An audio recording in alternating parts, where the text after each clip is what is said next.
This is Today 95.1 FM, Port Harcourt. News.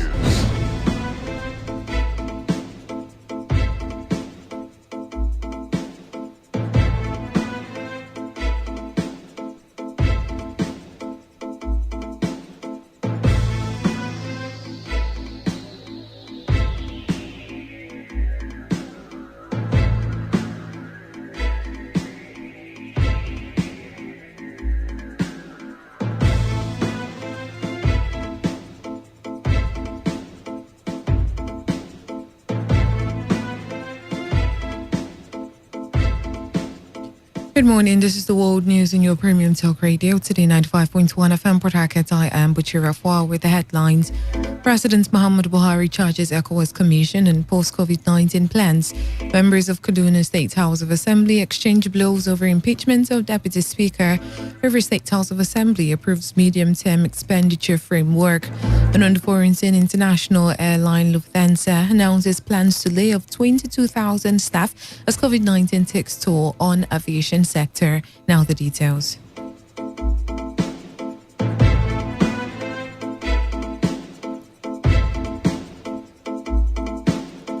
Today is Democracy Day. The National Assembly last year passed a law making June 12 the new Democracy Day in Nigeria, having been said to be the day when Nigeria had a general election that was adjudged as the freest and fairest in the country's history. The Democracy Day was initially celebrated on May 29 before the new day was agreed. This is therefore the first June 12 Democracy Day in Nigeria. President Muhammadu Buhari has charged the ECOWAS Commission to come up with an economic recovery plan to help member states to recover from the economic devastation caused by COVID-19 pandemic. Speaking at a virtual meeting with the president of the commission, Jean Casey-Bro, President Buhari, in his capacity as the ECOWAS COVID-19 champion, agreed to provide logistic support to enable the sub-region receive and distribute procured and donated medical equipment using Abuja as the hub for the distribution. Presidential spokesman Garba Shehu in a statement said President Buhari lamented that the pandemic is yet to reach its peak in the sub-region and warned against laxity in the fight against it. Director General of the Budget Office, Ben Akaboise, has said work has started on the Medium-Term National Development Plan 2021 to 2025. Akaboise said this while answering questions on the effect of borrowing of the federal government on the Nigerian economy. The DG explained that borrowing became necessary in order to keep the economy active, adding that continuous government spending without enough funds in reserve and in circulation will have adverse effect on the economy and Nigeria's currency by extension. Ben Akaboise added that the need to develop the Medium-Term National Development Plan 2021 to 2025 became necessary as the economic recovery and plan in place since 2017 expires this year, 2020. In this situation was to keep spending up, because that's one of the things that governments do when you face the recession, is to keep spending, to keep public spending, up. And that's why, we've had to resort to, raising the level of borrowings. When we emerged from recession in 2017, the plan then was, recovery, then growth. And we had projected that deficits will start sliding and, revenues growing, the revenue initiatives that were in the pipeline. We're currently working on, the new Medium-Term National Development Plan 2021 to 2025. As you know, the Economic Recovery and Growth Plan was 2017 to 2020, and so its lifespan ends at the end of this year. And that is basically going to then, define how we go forward. The Senate have passed the revised 2020 budget of 10.8 trillion naira. The lawmakers passed the budget during plenary a day after members of the House of Representatives approved the same figure. A breakdown of the figure shows that a sum of 2.4 trillion naira for capital expenditure and recurrent non-debt expenditure as 4.9 trillion naira. The executive also allocated 422 billion naira for statutory transfer, while 2.9 trillion naira was budgeted for debt service. Meanwhile, Justice Monica Dongban Mensem has been confirmed as the president of the Court of Appeal. Justice Dongban Mensem was confirmed after a report of the Committee on Judiciary, Human Rights and Legal Matters by Senator Okbayemi Bamidele, who said no petition was received against her nomination. The National Assembly also resolved to urgently meet President Muhammadu Buhari and the service chiefs over the increase in rates of insecurity across the country. The Senate took the decision following a point of order raised by Senator Abubakar Kyari of Borno's North Senatorial District on the massacre of over 80 people in Gubbio, while urging the federal government to implement the Senate committee's recommendation on the restructuring of the security architecture of the country to enhance efficiency. The Senate asked the federal government to direct the army and other agencies to ensure safety around the shores of Lake Chad. Senate President Ahmad Lawan said any of the service chiefs who failed to perform up to expectations, even with adequate provisions, should be sacked. Some members of the Kaduna State House of Assembly yesterday exchanged blows over the impeachment of the Deputy Speaker Mukhtar Hazo. Following Hazo's impeachment during plenary, the lawmakers elected the member representing Kouru constituency, Isaac Auta, as the new Deputy Speaker. The notice of his impeachment was signed by 24 members of the Assembly. Before he was impeached, there were speculations of an alleged plot by 7 members of the House, led by the former Deputy Speaker, to impeach the Speaker, Yusuf Zailani. Lawmakers in support of the former Deputy Speaker exchanged blows with the other members in the process of trying to remove the mace of House after the impeachment.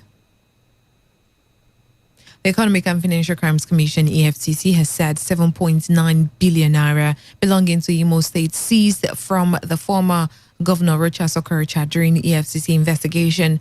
Zonal head of EFCC Usman Imam said this while briefing newsmen in Port Harcourt. Imam, who has been in charge of the ongoing probe of the former governor, said the commission returned over 5.7 billion naira to various administrations in Imo to pay salaries and pensions of workers.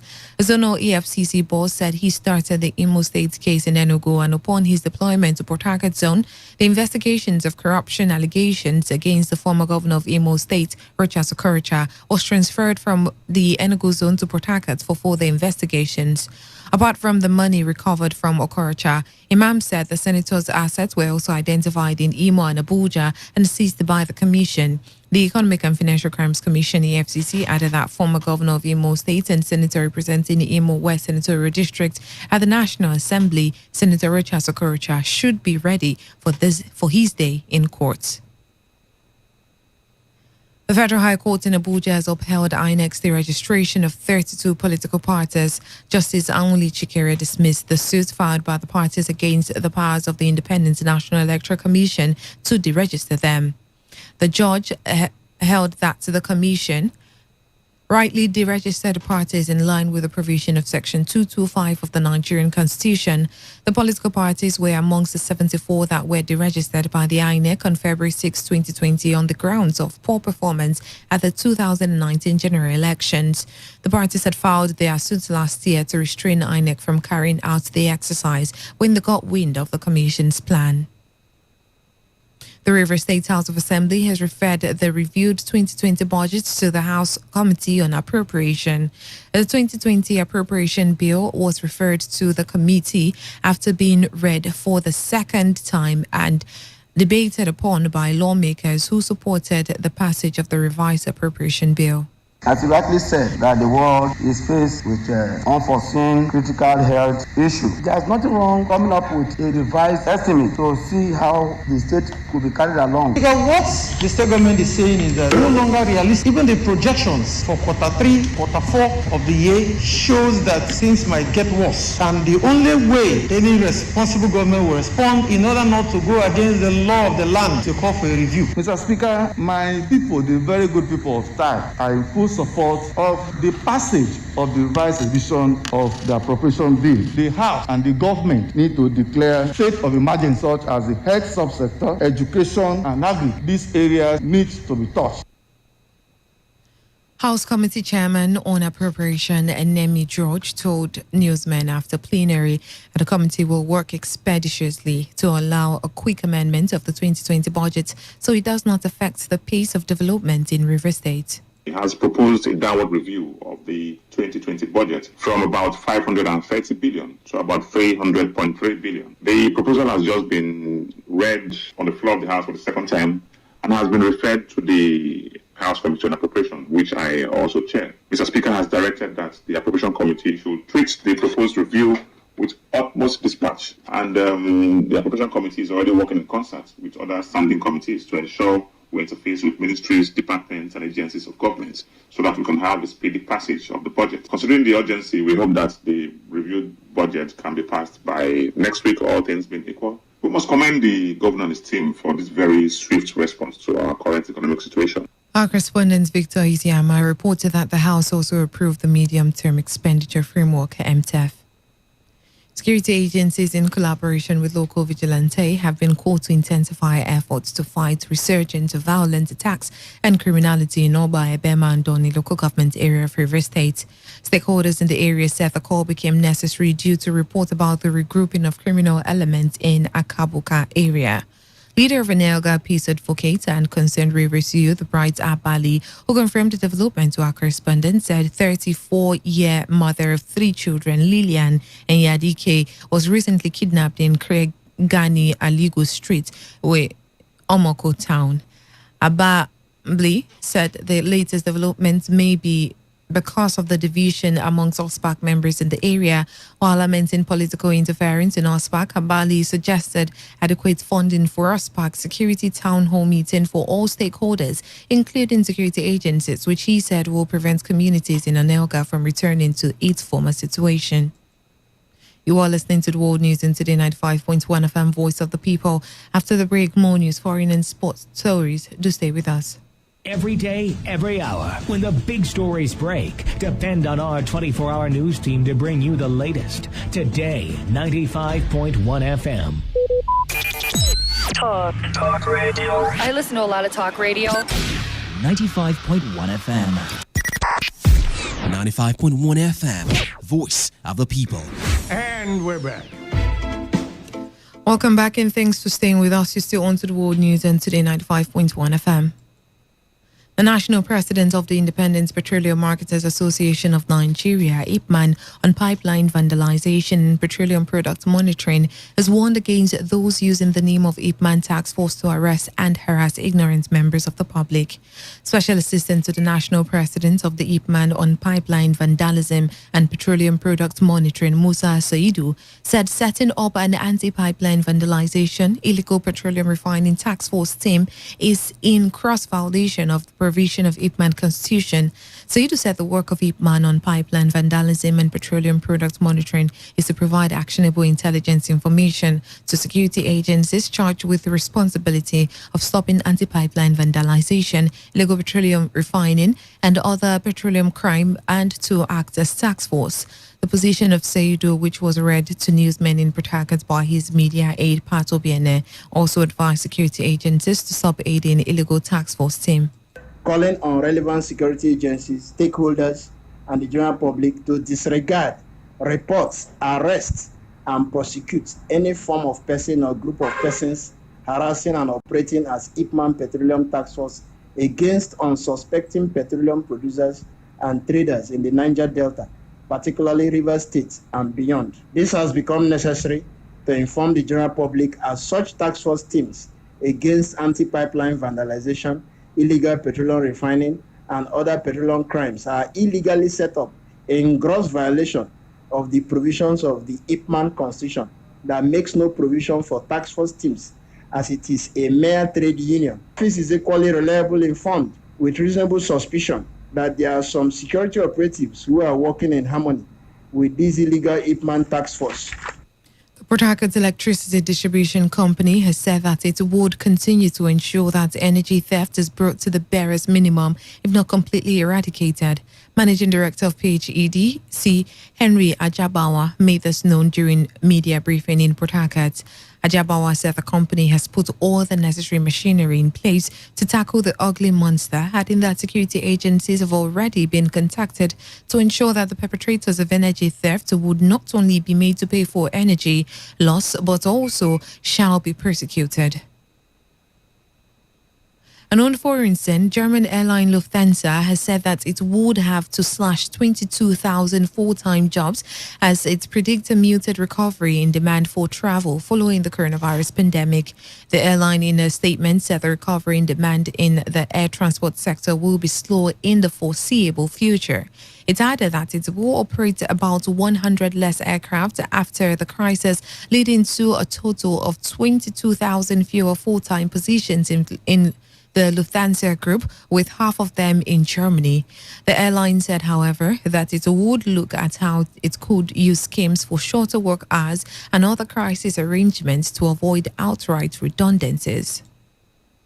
And in sports, River State Governor Nyesom Wike has said the Real Madrid Football Academy in the state will be completed in August this year.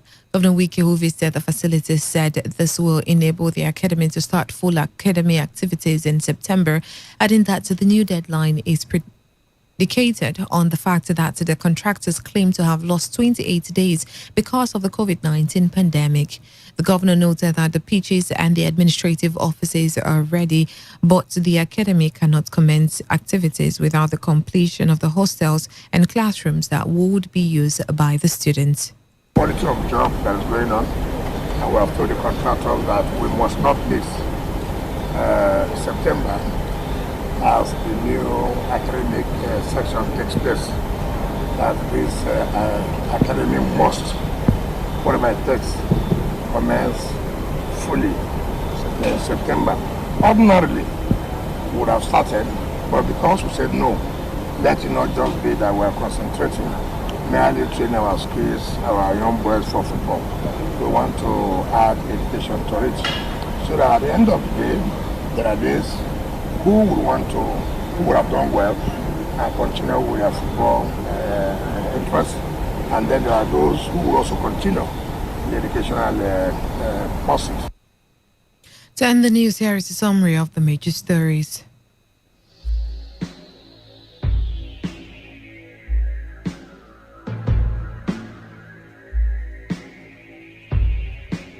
President Muhammadu Buhari has charged the ECOWAS Commission and post-COVID-19 plans.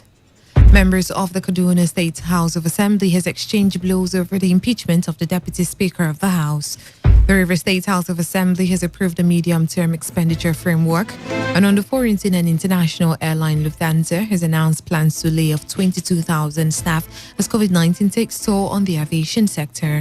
And that was the news edited by Chinedu Iwuna. For comments and inquiries, please call 081-5341-8657 or 081-4434-3502. Or send your emails to news@todayfmlive.com. You can also read our stories on www.todayfmlive.com. Do not forget to take responsibility. Wash your hands frequently with soap and running water. Avoid touching your face and eye contact surfaces to prevent coronavirus. Thanking you for listening. I am Buchira for That's our package this morning. Good morning. Do stay tuned. Today's quest is on.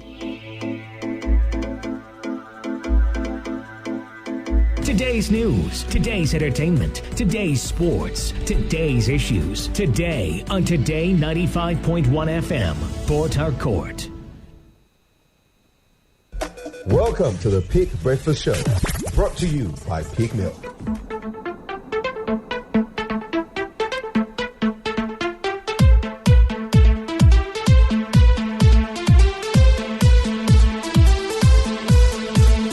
Good morning, everyone. It's time for Peak Breakfast Show, proudly brought to you by Peak Milk. This show is where we talk about the amazing success stories of some of the world's biggest and your favorite sports stars. We do this because we want to inspire you to be better and driven on your way to the peak of your career. Because as Peak Milk always says, it's in you. You can listen to this show every Monday and Friday on this station. And at this time, as we bring you different success stories of some of your favorite sports stars to help inspire you in all that you do. On the show, we'll present you with a success story of one big sporting icon from different sports to tell you all about their successes as we prove to you that just like these stars, you can also be great. Also, we'll serve you to a great recipe to help you stay nutritious and healthy, as well as a productivity tip to help you reach the peak in your career and in life. Don't forget, guys, you can stay connected with Peak Milk on the social media. On Twitter, simply follow @Peak Milk, and on Facebook, like the Peak Milk page located at www.facebook.com/Peak Milk. We'll tell you more about the show when we return, but first, let's go on a short break. he's my son. Hey, I know, Mama. He's also my husband. Some people say wives and mother-in-laws don't get along well. They obviously haven't met my wife and my mom. They are practically like sisters. Hey, Mama, you know that new shiny George material? I bought one for you and one for me. And me, I've already seen 2 new shoes for both of us that will match. Oh, Mama, thank you. Wait, who's paying for it? You, of course. See what I mean? But if there's one place they are very different, it's in their choice of peak milk. While my mother likes Peak Filled for me, please. because it has low cholesterol, while my wife prefers Pick full cream for me, honey. because it's rich and creamy. So, whether it's Peak Filled milk with its low cholesterol or Peak Full cream that's rich and creamy, choose your Peak today. Peak. Rich for your peak. Good morning. Did you have your peak breakfast today? Whether you're Team Peak Full Cream, who love their milk rich and creamy, or Team Peak Filled, who prefer their milk with low cholesterol, choose your peak today. Preparing breakfast can bring up quite a few choices, like these ones. Would you prefer to have toast bread or tuna sandwiches? Would you prefer to have pap over oats? Would you rather have cereal or a nice steaming cup of coffee? Decisions, decisions, decisions. When it comes to breakfast, choosing the right nourishment matters. There are those who prefer milk that's low in cholesterol, who readily go for their favorite Peak-filled milk, and there's also another set of people who love their milk rich and creamy, and they go for the Peak Full Cream milk. So you ask, how will I know the difference? Well, that's quite simple. Just take a look at the bottom right corner of the pack. Every Peak Full Cream milk pack has a golden swirl at the bottom right corner, while the Peak Filled milk packs have a blue swirl at the bottom right corner. They also come in small sachets, evap tins, and large pouches. So whether you're Team Peak Full Cream, who love their milk rich and creamy, or Team Peak Filled, who prefer their milk with low cholesterol, go ahead and enjoy your ever-nourishing Peak milk however you choose. Reach for your peak It really gets me going. and listen to the Peak Breakfast Show.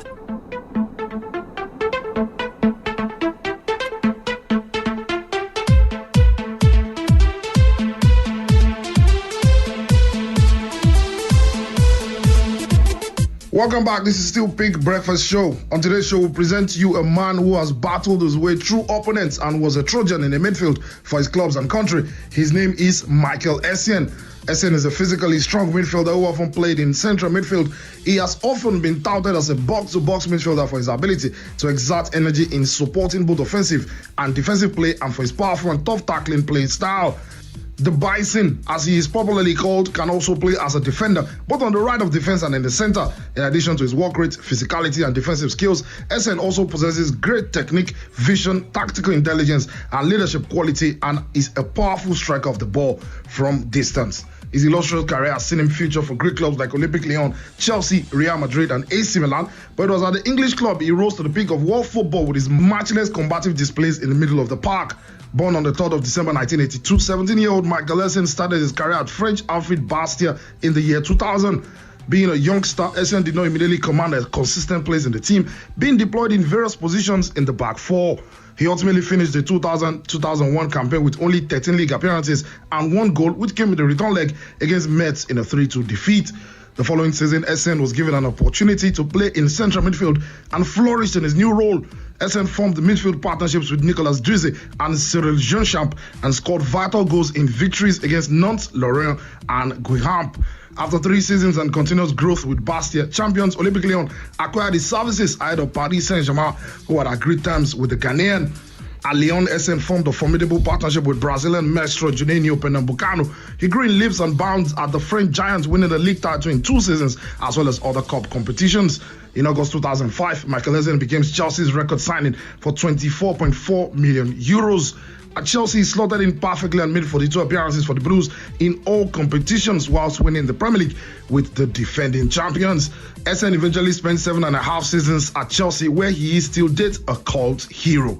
In his time in London, he paired with Frank Lampard, Michael Ballack, John Obi Mikel, and Claude Makelele by different managers to devastating effect. In between his 8 years at Chelsea, Michael Essien spent a season-long loan at Spanish giant Real Madrid, and after his time at Chelsea, he spent 1.5 seasons at AC Milan before sailing to Panathinaikos in Greece. At the moment, Michael Essien is still powering on with Sabah FK of the Azerbaijan Premier League.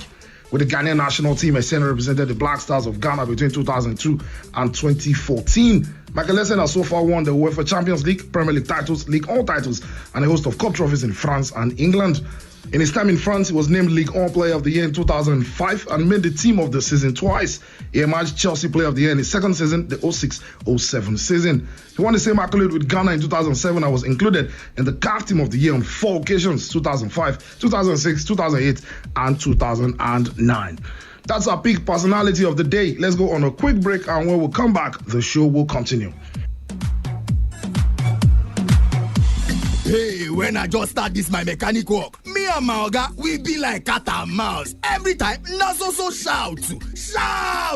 Moshudu, where the 10-11 flats now? As time con dey go, me and my oga, we con gel well.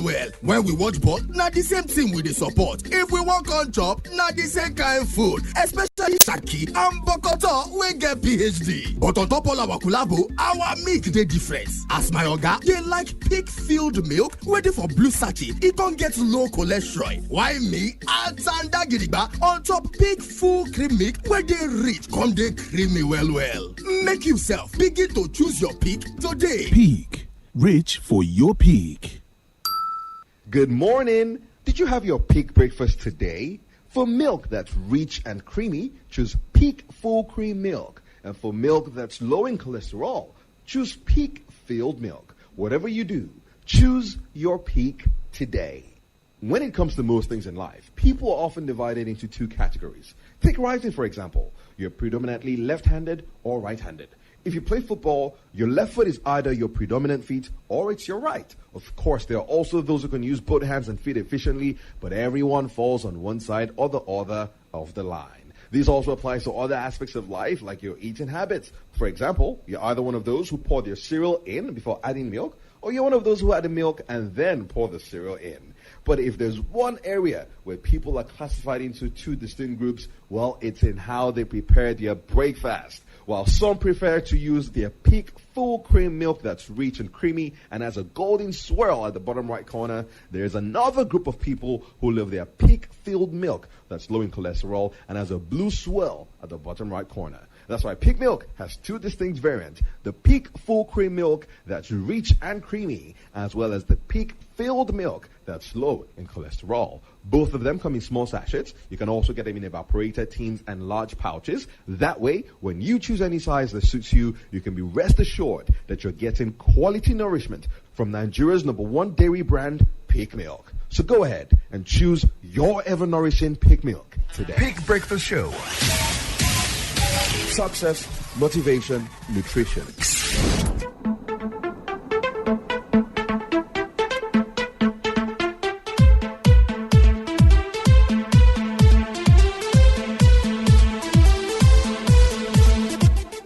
Welcome back. This is Peak Breakfast Show brought to you by Peak Milk. Today's tip is one we consider imperative for anyone who wants to succeed in any field. Fill the blank. We recommend this because your enemy is as important as your time for productivity. Productivity tactics, email templates, and prioritization are valuable methods of improving your productivity, but they won't help if you aren't taking care of yourself. Highly productive people spend time recharging. That means getting enough sleep every night, exercising, and eating healthy.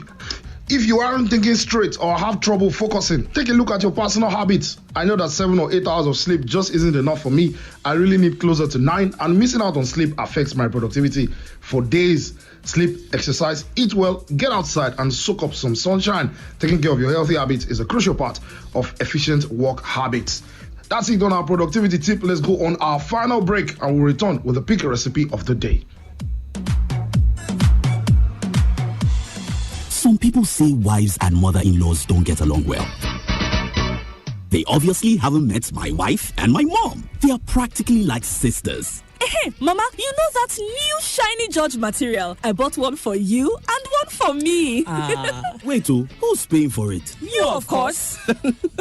See what I mean? But if there's one place they are very different, it's in their choice of pig milk. While my mother likes Pig filled for me, please. because it has low cholesterol, my wife prefers Pig full cream for me, honey. because it's rich and creamy. So, whether it's pig filled milk with its low cholesterol or pig full cream that's rich and creamy, choose your pig today. Peak. Rich for your peak. Pig Breakfast Show. A little bit of everything you need to reach your peak.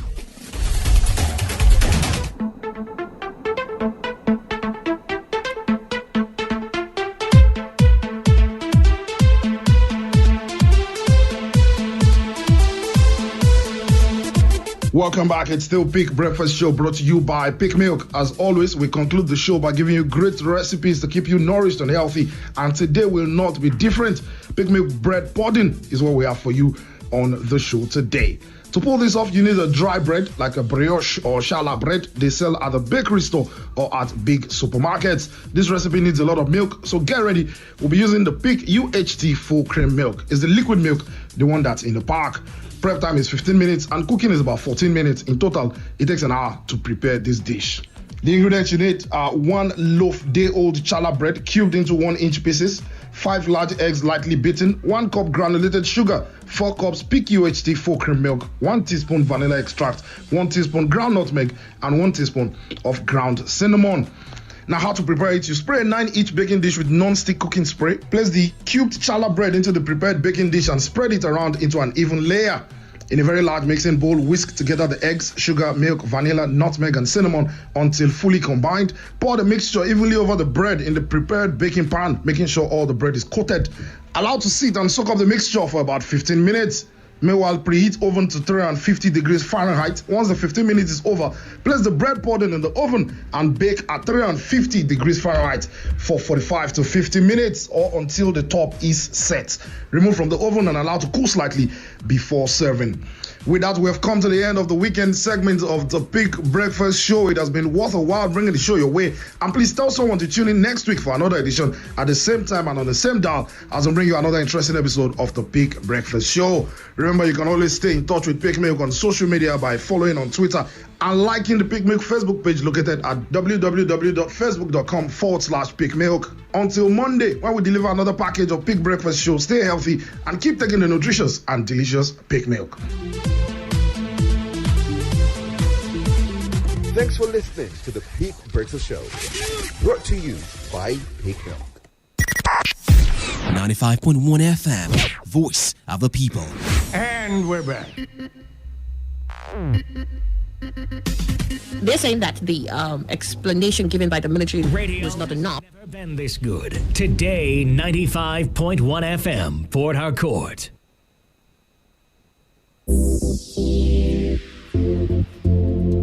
Let's talk football. Let's talk football. What a devastating strike!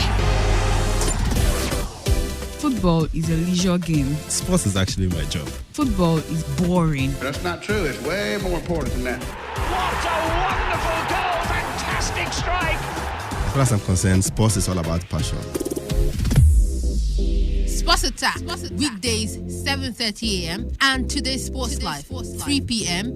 Weekends 1 p.m. to 6 p.m. For all you need to know in the world of sports, leave the dial on Today 95.1 FM.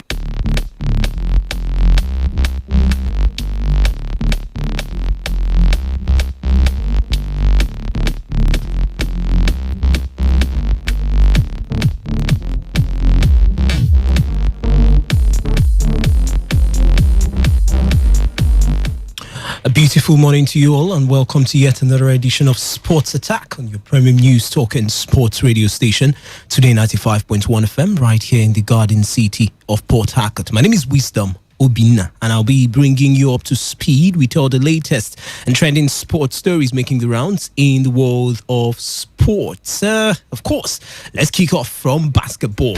Well, River Super Center Austin Akpejuri says the current issues is a blessing in disguise for the team, having seen a delay to the team's participation in various basketball events, including the Basketball Africa League. Akpejuri, who was injured before the break, risked not being picked for the final draft that will be participating in the inaugural edition of the NBA-sponsored competition.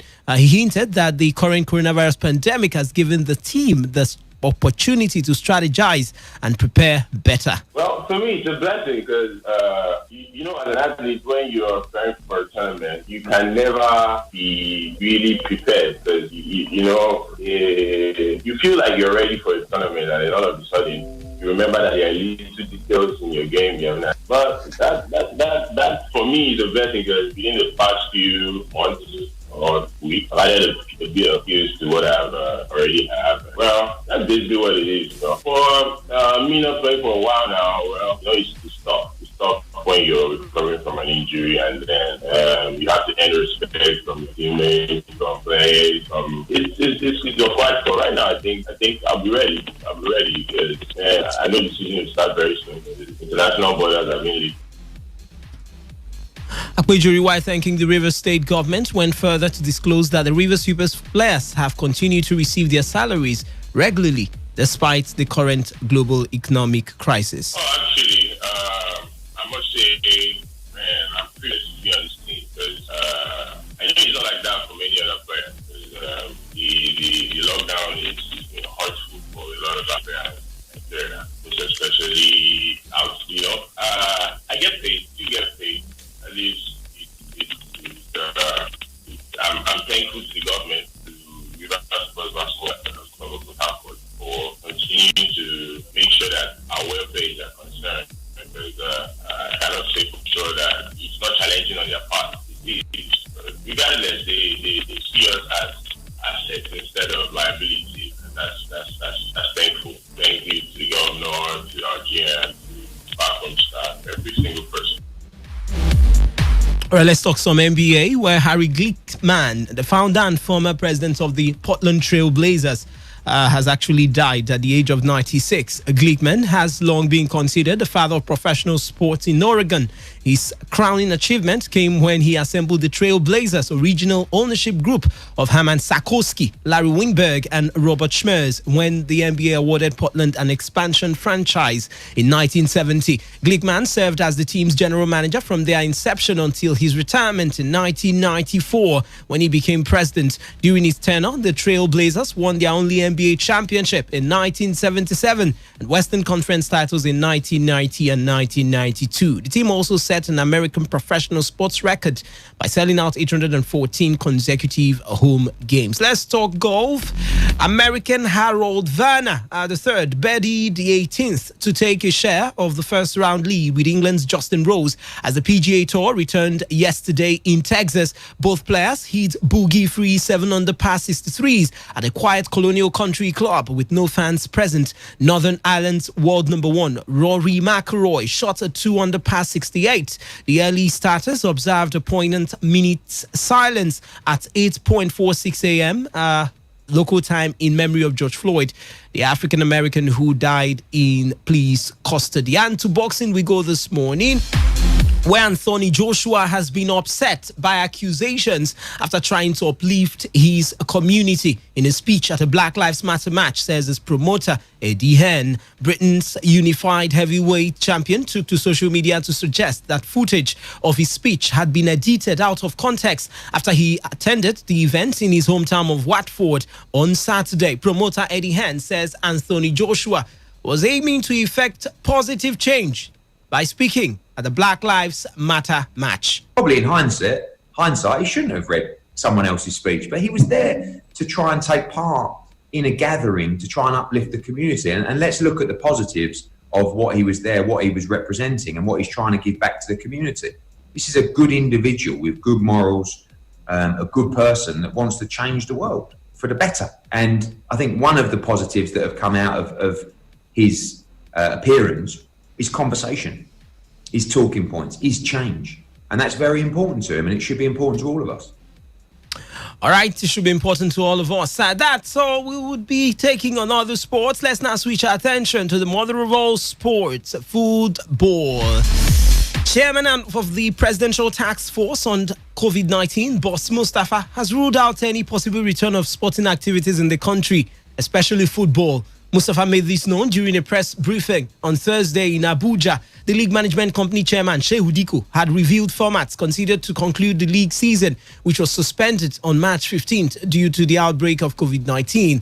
The sports ministry also postponed the Edo 2020 National Sports Festival as well due to the pandemic. Now, quoting Mustafa, I said, I'm not sure we are excited about opening sporting activities in our country, particularly soccer, which attracts large crowds, Mustafa said during a briefing in Abuja on Thursday. If our guidelines say large gatherings are banned and not to exceed 20 persons except places of work, I don't see the excitement if we allow soccer to return to an empty stadium. So that might just be the final nail in the coffin for the Nigerian Professional Football League this season. Let's talk, of course, still the MPFL, where Rivers United technical advisor Stanley Eguma has advised the Nigerian Professional Football League to end the league if there is a provision for that in the rule book. The league management company met in a stakeholders meeting and outlined various options geared towards a successful conclusion of the MPFL campaign, with a playoffs option sitting at the top of the list. However, after the details of the financial implications for the testing of players were made public,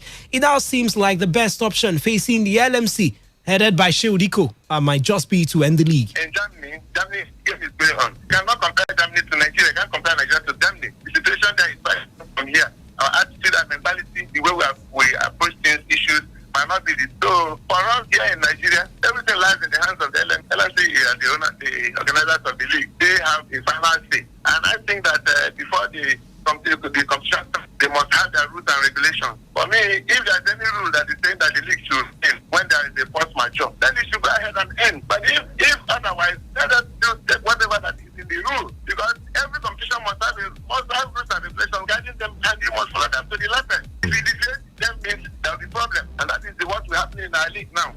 The third and most favored option includes the playoffs, in which teams would be selected on a points per game basis. But Eguma says the points per game must only be followed if it's enshrined in the rule book of the league management company. Like I said before, if the points per game is it in the rule? If it is not in the rule, Super 6 is it in the rule? If Super 6 is not in the rule, that happened about 2 seasons ago when Lodi had to go to the continent. The league was ended abruptly, and then the winners at that point we are declared winners.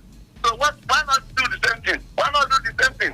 It's force majeure can affect those that we could not live up to the CAF deadline to get a force majeure because it was something that came promptly, that came unexpectedly.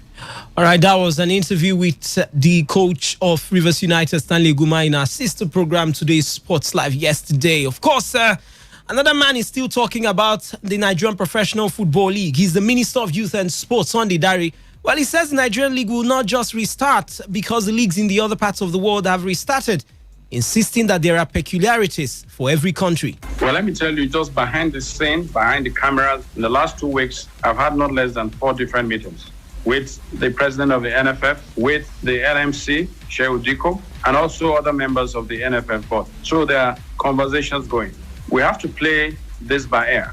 We will not say because Bundesliga has opened, we will open. Because government works in unison. There are peculiarities for every country. So far, we have seen that there's been a gradual reopening across the globe. We are focused on what conditions exist here, what we need to put in place as conditions precedent before we can open up. All right, to the camp of the Super Eagles, where Chief Scout of the Super Eagles, Tunde Adelakun, has stated that the Nigerian Professional Football League does not lack quality footballers. As reported by some quarters, the Nigerian Super Eagles, under current coach Genotro, has seen a fast decline in the number of home-based players playing for the national team, a trend that has been disappointing to many MPFL fans. But Adelakun says it's not down to quality, but rather the structure of the league. We have quality in the league. I can tell you that without a shadow of doubt, that there is top quality football players in the Nigerian league. What we probably lack at the moment is probably enough infrastructure. We need the infrastructure to be able to realize the true potential of these boys.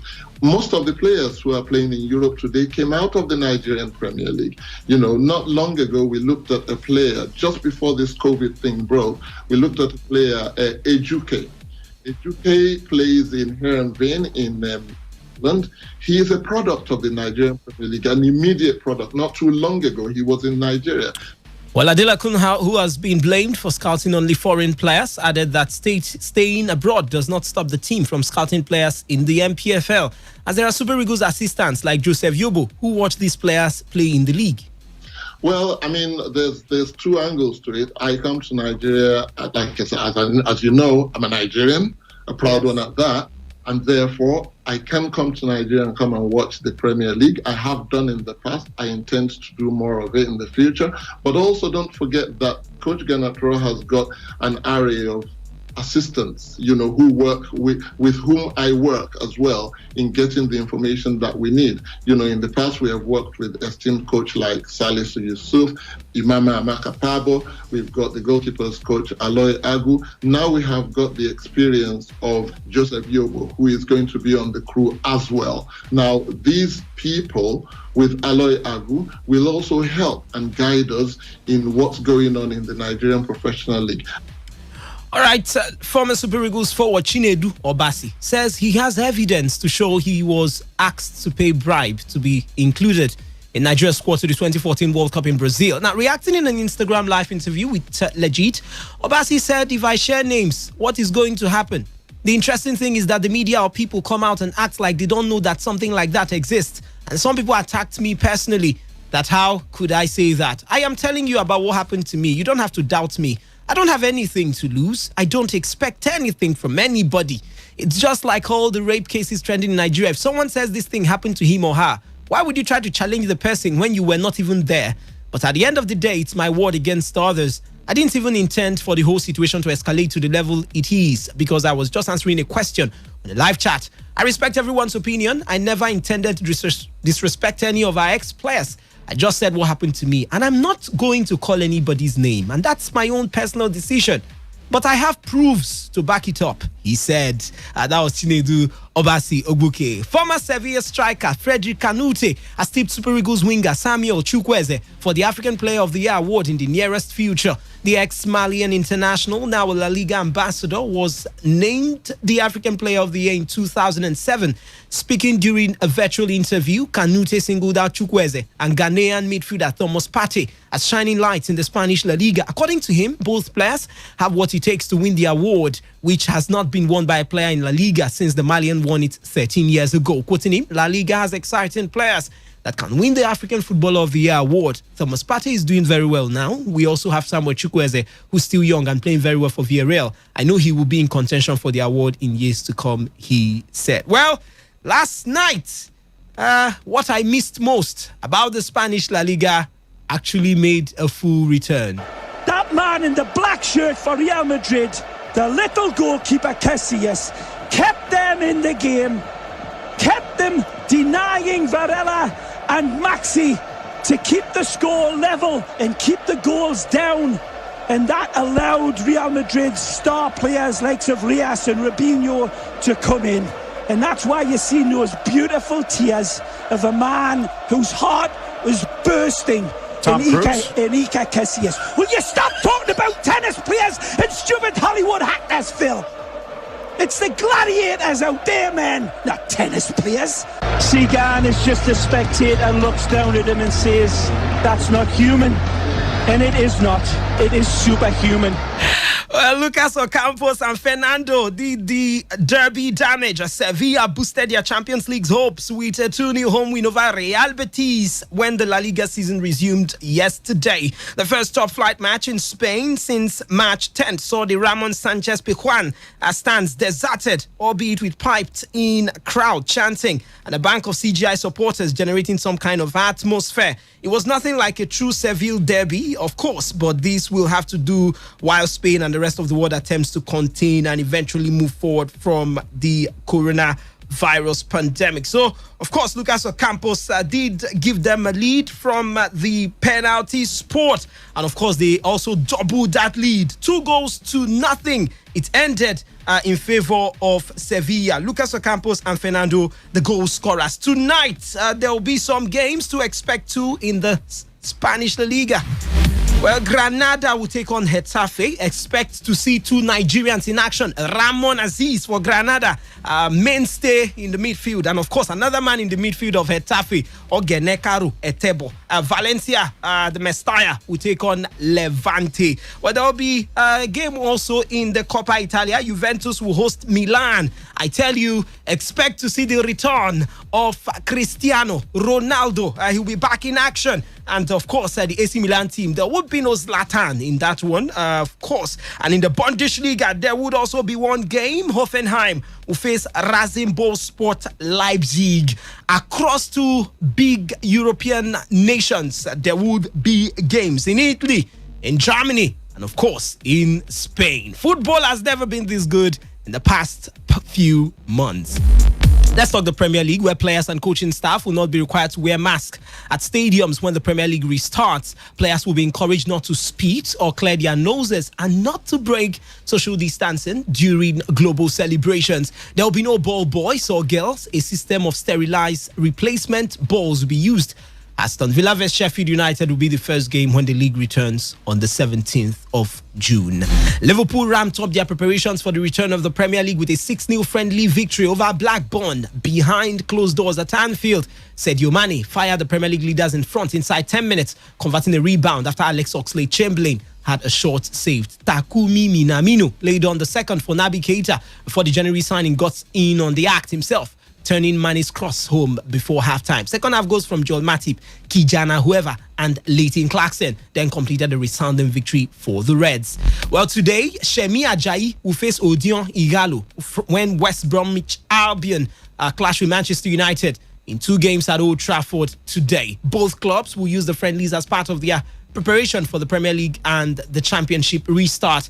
The matches will kick off at 1 p.m. and 3 p.m. with United manager Ole Gunnar Solskjaer opting to play 2 different teams and seize the opportunity to give as many players game time as possible.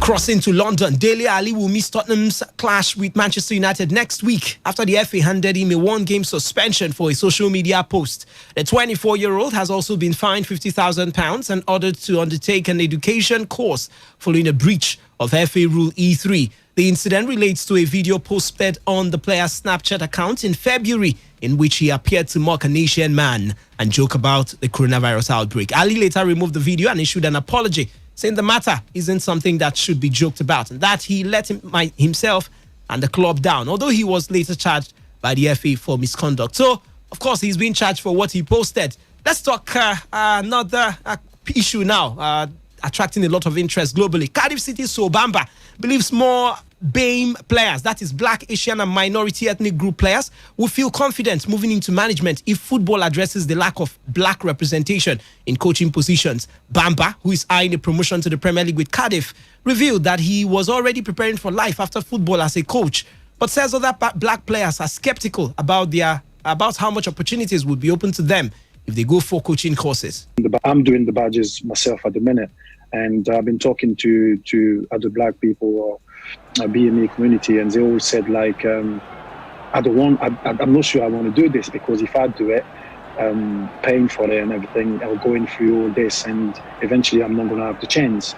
And I think that's the problem. If the chance is given, I think we're going to have more and more and black and BME community is going to want to take the chance. Arsenal boss Mikel Arteta says taking Arsenal to face his former employers, Manchester City, will be a strange occasion, but he's hopeful of taking advantage of an empty Etihad Stadium. The Gunners' first game back, which features in a doubleheader on 17th of June, sees Arteta meet former boss Pep Guardiola for the first time since leaving City to take the reins at the Emirates. In the meantime, Arsenal are considering a move to sign Paris Saint-Germain legend Thiago Silva on a free transfer this summer. It is believed Arsenal are one of the 5 Premier League sides chasing Silva, who is set to be released by PSG at the end of the season. All right, football leagues will be allowed to open transfer windows before the current campaign is concluded under new regulations issued by FIFA yesterday. The world governing body announced the measures in response to the delays to leagues across the globe caused by the COVID-19 pandemic. Premier League Chief Executive Richard Masters has already said England's top flight will not allow clubs to sign players before July 25th after the delayed campaign is brought to an end. Most European leagues have similar plans in place, but FIFA's new regulations would allow for windows to open earlier, stating that associations following a dual-year calendar are permitted to commence the first registration period of the 2020-2021 season. All right, for games to expect tomorrow, let's run through the few fixtures. Let's start from the Spanish La Liga. RC Espanyol tomorrow will take on Deportivo Alaves. We already told you about those two games that will be coming up today. Celta Vigo will take on Villarreal. Leganes will be up against Valladolid. Mallorca will take on Barcelona. And in the Copa Italia tomorrow, Napoli will take on Inter. FC Cologne in German Bundesliga will take on Union Berlin. Fortuna Düsseldorf will take on Borussia Dortmund. Hertha Berlin will be up against Eintracht Frankfurt. SC Paderborn will take on Werder Bremen. Wolfsburg will be up against Freiburg. Bayern Munich will be up against Borussia Mönchengladbach. And with that, we call it a wrap on today's edition of Sports Attack. Thank you so much for your time. The Sports Crew will be back at 3 p.m. for another edition of today's Sports Live. Remember, social distancing, regular hand washing, and other precautions are not simple, but no price is too high to pay for your life. My name is Wisdom Obina. Stay tuned to this dial. Today FM 95. Rocking one.